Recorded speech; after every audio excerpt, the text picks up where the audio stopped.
주신 하나님 말씀은 예레미야 52장 24절부터 34절까지 말씀입니다. 예레미야 52장 24절부터 마지막 절까지 말씀을 저와 여러분들이 한 절씩 교독하고 마지막 절은 다 같이 받들어 읽겠습니다.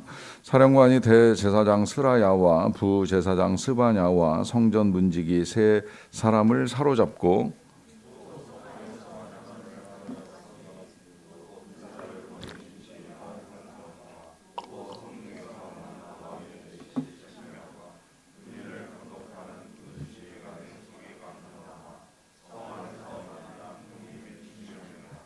사령관 느부사라다는 그들을 사로잡아 리블라에 있는 바벨론의 왕에게 나아가매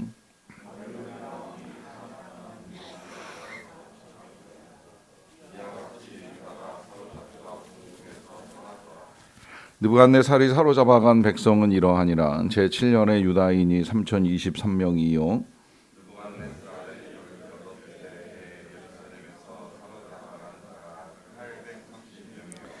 느부갓네살의 제23년에 사령관 느부사라단이 사로잡아간 유다 사람이 745명이니 그 총수가 4600명이더라.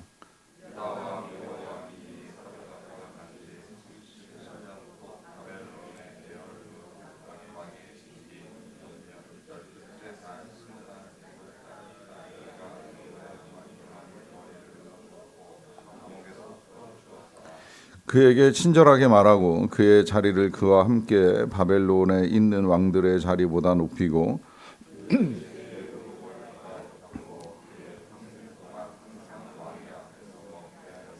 같이 읽습니다. 그가 날마다 쓸 것을 바벨론의 왕에게서 받는 정량이 있었고 죽는 날까지 곧 종신토록 받았더라. 아멘. 최근에 제가 접한 이 기사 중에는 이제 금년 성탄절이나 더 다가오는 신년에 특사가 있지 않을 것이다라고 하는 기사였습니다. 이 기사 읽으면서 과거에 이 성탄절 특사가 따로 있었나 또 신년이라고 해서 특사가 있었나 하는 의문을 좀 갖기는 했었는데 정확하게 이제 있었는지는 제가 잘 모르겠고요. 다만 이 특사의 소식이 이제 누군가에게 전해진다라고 하면 듣는 입장에 따라서는 그것이 정말 이제 특별한 뉴스가 될 수 있겠구나라고 하는 생각을 합니다.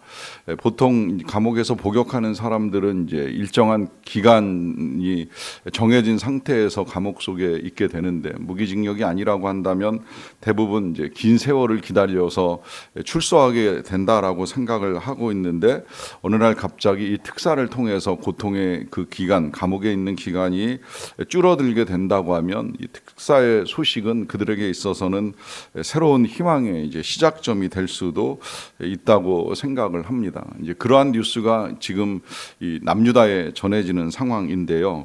이 남유다는 계속해서 이제 성전이 파괴되고 또 기물이 탈취되는 일에 이어서 이제 오늘 본문 속에서는 성전을 섬기던 제사장과 부제사장 그리고 성전 문지기까지 사로잡혀서 끌려가게 됩니다. 여기에 이제 군 지휘관이라든지 왕을 섬겼던 넷이라든지 또 군 감독의 서기관까지 다 예루살렘에서 사로잡혀 가지고 리블라 땅까지 이제 끌려가게 되는데 끌려간 그 자리에서 결국은 느부갓네살에 의해서 다 처형을 당하게 되고요.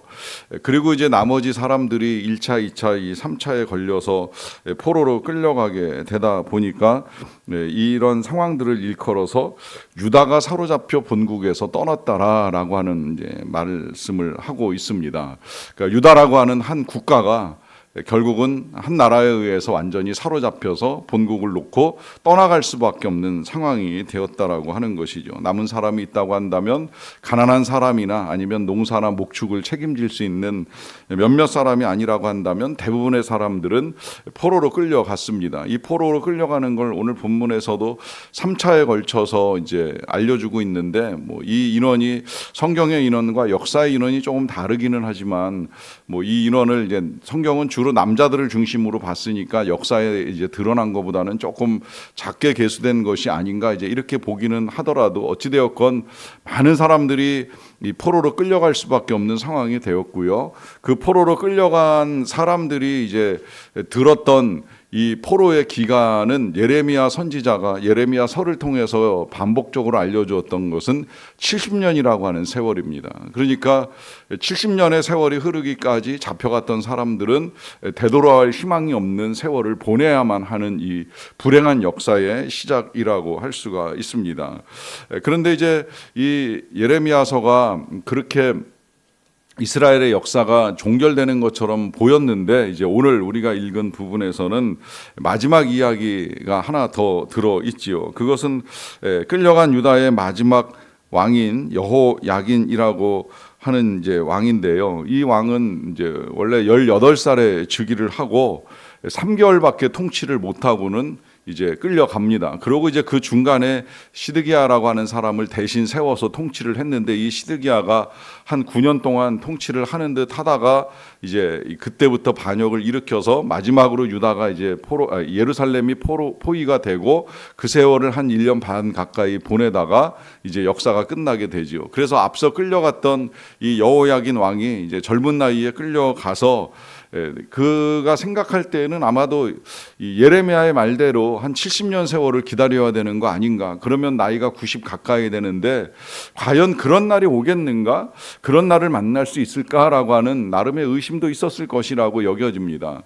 그래서 이제 그렇게 긴 세월을 보내는 중에 그 여호야긴 왕이 한 37년쯤 되었을 때에 좀 특별한 사건이 일어나지요. 그거는 이 바벨론의 에월 무로닥이라고 하는 왕이 느부갓네살의 뒤를 이어가지고 왕이 되는 해 원년, 그러니까 첫 해 12월 25일 이 성탄절과 같은 날짜인데 이날에 이제 왕위에 즉위하면서 특사를 이제 하게 됩니다. 그 특사로 풀려나게 된 사람이 여호야긴이라고 하는 이제 왕인데요. 계산해 보니까 한 55세쯤 된 것 같아요. 물론 긴 세월이 흘렀고 젊은 청춘의 세월을 뭐 감옥 속에서 비참하게 다 보냈다고 여겨질 수는 있는데 그렇게 세월을 보내고 난 다음에 이제 풀려나기는 했는데 그냥 단순히 풀려나는 것으로 끝나는 것이 아니라 이 에월 무로닥 왕이 여호야긴 왕의 머리를 들어줍니다. 이 성경에서 머리를 들어준다라고 하는 이 표현은 지위를 회복하는 거예요. 그러니까 왕으로서의 명예를 회복하는 것이다. 이제 이렇게 보시면 됩니다. 그리고 왕으로서의 명예만 회복시키는 것이 아니라 그에게 친절하게 말하기도 하고 또 자리를 높여주기도 하고 의복을 교체해서 왕복을 입혀주고 또 왕자에 앉을 수 있는 이제 은혜까지 베풀어 주시고 또 거기에 더하여서 그가 이제 종신토록 필요한 모든 것들을 이제 공급하는 이제 은혜까지 베풀어 주었다고 성경이 기록을 합니다. 해아래 보면 그러니까 이 여호야긴 왕이 받게 된 이 특사의 은혜는 그냥 감옥에서 풀려나는 정도의 은혜가 아니라 여러 가지 변화들을 겪게 되지요. 그 첫 번째 변화가 이제 신분의 변화예요. 요 직전까지의 신분은 어찌되었건 감옥 안에 갇혀 있는 죄수의 신분이었는데 이제 지금은 이제 왕의 버금가는 신분으로서의 변화가 일어나게 된 것이고요. 그 다음에 이제 삶의 자리가 변했잖아요. 그 이전에 감옥에 갇혀 있는 상황이었다라고 한다면 이제 왕궁으로 다시 부름받는 은혜를 누리게 되었고요. 그래서 이제 지위도 함께 변화가 됩니다. 그 지위는 감옥에 갇힌 혹은 포로로 끌려온 천민 같은 지위였다라고 한다면 이제 왕과 함께 앉아서 먹기도 하고 왕으로서 필요한 것을 받을 수 있고 누릴 수 있는 그런 왕 같은 이제 변화가 일어나게 된 것입니다. 이렇게 보면 지금 이 여호야긴 왕은 이제 갑작스럽게 이제 놀라운 많은 변화들을 겪게 되는데요. 그 변화가 일어나기까지의 과정을 먼저 헤아려 보자고 한다면 과연 이런 기대를 했었을까요? 분명히 예레미야를 통해서 들었던 하나님의 약속은 70년 세월이잖아요. 그 세월이 지나야 이스라엘의 회복되리라 라고 하는 말씀을 들었는데 이 회복의 시기가 적어도 이 여호야긴 왕에게 있어서는 굉장히 이제 빨리 찾아오게 된 거예요. 그러다 보니까 이 지금까지의 그 불행한 세월들을 끝내고 어찌되었건 부분적이나마 이제 모든 것들이 회복되는 은혜를 누리게 됩니다. 자, 여기까지만 보더라도 이제 이 하나님의 백성에게 하나님이 베푸시는 은혜, 이 은혜가 얼마나 귀한가라고 하는 사실을 다시 생각해 봅니다. 그것은 하나님은 70년을 말씀하셨지만 반드시 70년은 아닐 수도 있다라고 하는 암시를 지금 이 여호야긴 왕에게 이제 주신 거예요. 이것 때문에 다니엘도 포로로 끌려가서 이 바벨론의 총리로 사역을 하는 동안에 이 예레미야의 서책을 발견하고 나서 21일 동안 금식하며 기도를 드리잖아요. 그게 이제 오늘날까지 전통으로 이어진 다니엘의 기도가 된 거예요. 하나님은 70년을 예정하셨는데 그 예정된 기간이 주어져 있음에도 불구하고 다니엘은 기도합니다. 왜 기도할까요? 여기에는 두 가지 이유가 있습니다. 첫째는 하나님이 약속하셨다 할지라도 그 약속을 이루기 위해서는 우리의 기도가 필요하다는 거예요. 하나님이 예수 그리스도를 이 땅에 보내신다는 약속을 하셨고 그 예수 그리스도가 이제는 우리에게 있어서는 다시 오신다는 약속을 하셨지만 그 약속이 우리 안에서 이루어지기 위해서는 우리가 기도하며 준비하는 시간들이 필요합니다. 때가 되면 오시겠지, 언젠가는 오시겠지라고 막연한 생각을 가지고 기다리는 것이 재림에 대한 소망이 아닙니다.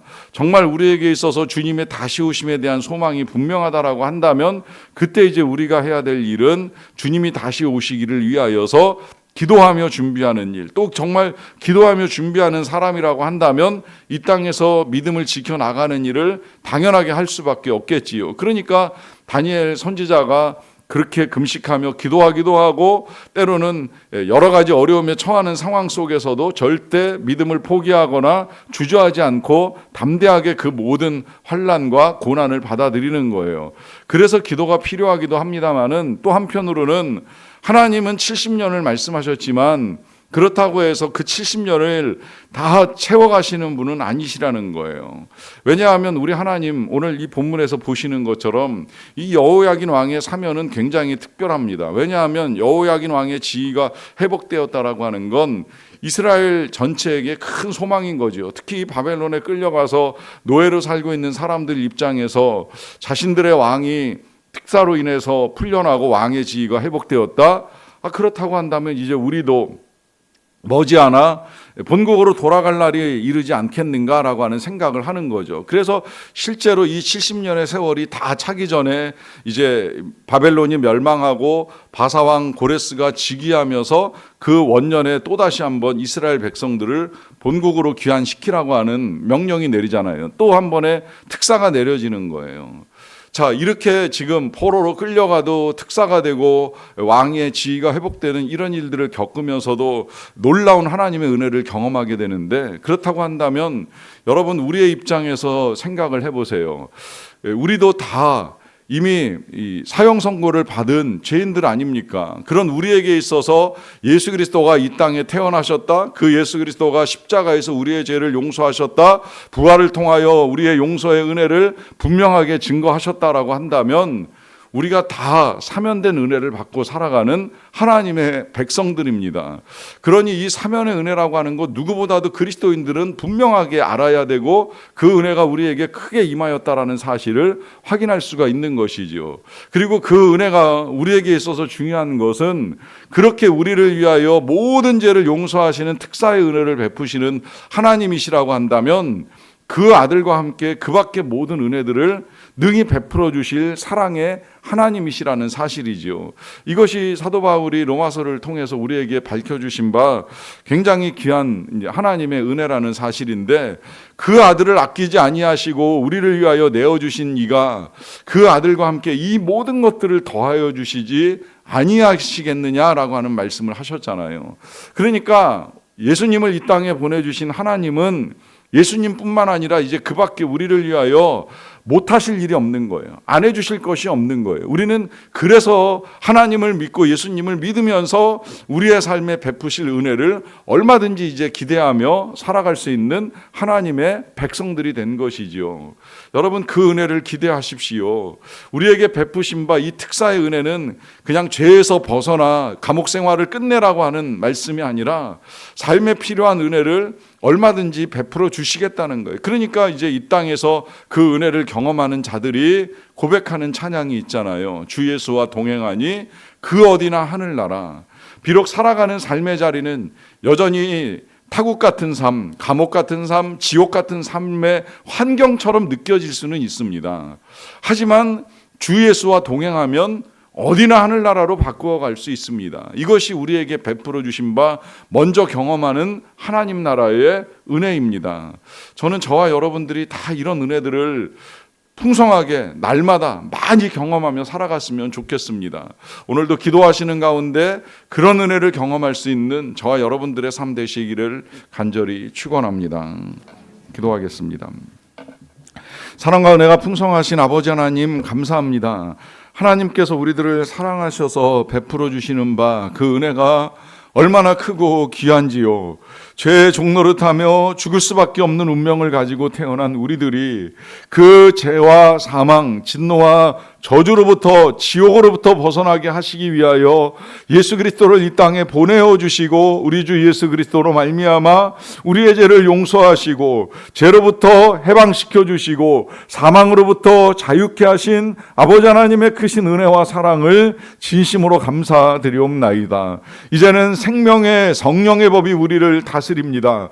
그러하기에 이 은혜 아래에서 살아가는 우리들에게 필요한 모든 것들을 하나님께서 더불어 주실 줄로 믿사옵나이다. 오늘도 그 믿음을 가지고 나온 주의 백성들의 삶에 드리워진 어두움과 모든 사슬들이 다 벗어지게 하여 주시고 이제 빛 가운데 걸어가는 밝은 날이 속히 도래하게 하여 주시옵소서. 질병과 가난과 고통과 분열과 다툼과 의심과 눈물로 인하여 어두워졌던 우리의 인생의 모든 먹구름들이 사라지게 도와주시고 우리 하나님으로 말미암는 건강과 평안과 기쁨과 사랑의 아름다운 날들이 회복되는 역사가 나타나게 하여 주시옵소서. 행여라도 그 누구일지라도 근심과 염려에 매어 있지 않게 도와주시고 우리를 사랑하시는 바 하나님의 손길이 우리의 육신과 삶의 자리에 임한다라고 하는 사실을 분명하게 믿으면서 주님과 함께 이 모든 어려움들을 믿음으로 돌파해 나가는 거룩한 주의 백성들로 살아갈 수 있도록 도와주시옵소서. 그렇게 하나님의 나라가 우리의 삶의 자리에 임하기를 원하여서 하나님께서 예수 그리스도를 우리에게 보내어 주셨으니 하나님 우리가 예수 그리스도를 모시고 살아가는 삶을 성탄절로 끝내지 않도록 도와주시고 날마다의 삶 가운데서 주님과 함께 걸어가는 가운데에 우리의 삶의 자리를 하나님의 나라 천국으로 바꾸어가는 기쁨을 누리는 자들이 다 되게 하여 주시옵소서. 남은 연말연시 이제 이 남은 시간들을 잘 보낼 수 있도록 도와주시고 새해에는 하나님의 말씀과 함께 지혜로 열어가는 새해가 되기를 간절히 원합니다. 우리에게 예비하신 바 된 그 놀라운 은혜들을 날마다 사모하고 기대하면서 구하는 가운데 우리에게 부어주시는 말씀과 성령의 은혜를 충만하게 받고 강건하고 담대함으로 살아가는 우리 모든 주의 백성들이 다 되게 하여 주시옵소서. 멀리 우리 선교사님들이 섬기시는 자리마다 성탄의 기쁨이 더욱 넘쳐나게 되기를 원합니다. 주 예수 그리스도께서 주시는 은혜로 말미암는 은혜가 충만한 선교지와 사역지가 될 수 있도록 도와주시옵소서. 모든 것 감사드리옵고 언제나 한결같이 우리를 사랑하시는 주 예수 그리스도의 이름으로 기도하옵나이다. 아멘. 하늘에 계신 우리 아버지의 이름